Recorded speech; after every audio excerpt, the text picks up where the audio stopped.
Pascal, Javier, Clémence et Jérémy sont les finalistes de cette édition All-Star Koh-Lanta, le combat des héros, TF1.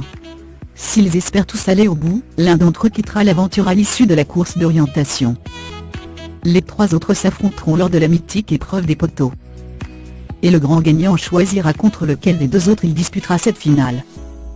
À lire aussi Secret Story 11, la finale, l'aura déjà gagnante? Nos pronostics.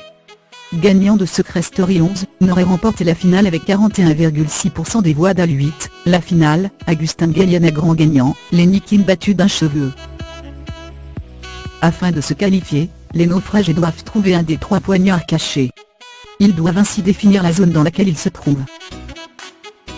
Ces dernières sont reconnaissables par des points tels que l'arbre lacéré, la pierre émeraude et la souche du désert. Puis de là, ils doivent, dans un rayon de 15 pas, trouver une balise sur laquelle apparaîtra une couleur qui correspond à une direction, et un chiffre indiquant le nombre de pas qui les séparent du poignard. Clémence, Javier et Pascal décident de se diriger chacun vers un repère différent. Jérémy se dirige quant à lui vers l'un des 3 repères, celui de l'arbre lacéré. Si tous se mettent à chercher, Pascal se trompe de direction et marche sur les traces de Clémence à la recherche de la souche du désert. Très rapidement, il trouve le repère. C'est la confusion entre les 2 alliés. Dans la foulée, Clémence trouve également la souche du désert. Entre stress et tension, ils se mettent alors tous les 2 à chercher la balise. Clémence la trouve avant Pascal. De son côté, Jérémy finit également par trouver son repère, l'arbre lacéré. Stressé mais réfléchi, l'aventurier se concentre pour trouver la balise. Stratégie gagnante car il la trouve en quelques secondes. Il fonce vers la table d'orientation, et retourne sur la plage dans le but de trouver le poignard. Jérémy est le premier à remporter l'orientation en 54 minutes. Clémence suit et apporte son poignard au bout d'un H, 2-0. Pascal fonce alors rejoindre son ami Javier, qui galère à trouver sa balise. Alors que Javier a du mal depuis le début, Pascal trouve la balise en quelques minutes. Cependant, il interdit à son ami de le suivre. De là s'ensuit une dispute entre les 2 aventuriers.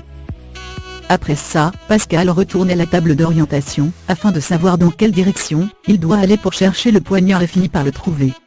C'est donc Javier qui est éliminé à l'issue de cette course d'orientation. Jérémy, Clémence et Pascal sont qualifiés. Ils doivent tenir debout le plus longtemps possible sur un poteau de bois planté dans l'eau.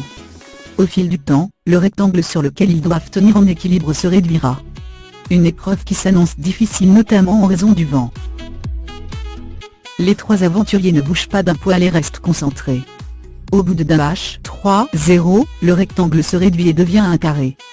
Si Clémence et Pascal restent immobiles, Jérémy se crispe et semble avoir une crampe. Rapidement, l'aventurier se reprend. Au bout de 2h30, l'épreuve se corse encore un peu plus puisque la partie avant du carré est enlevée. Jérémy tombe le premier, 5 minutes après ce changement. Après avoir vacillé, Clémence tombe à son tour. Pascal remporte alors haut la main l'épreuve des poteaux.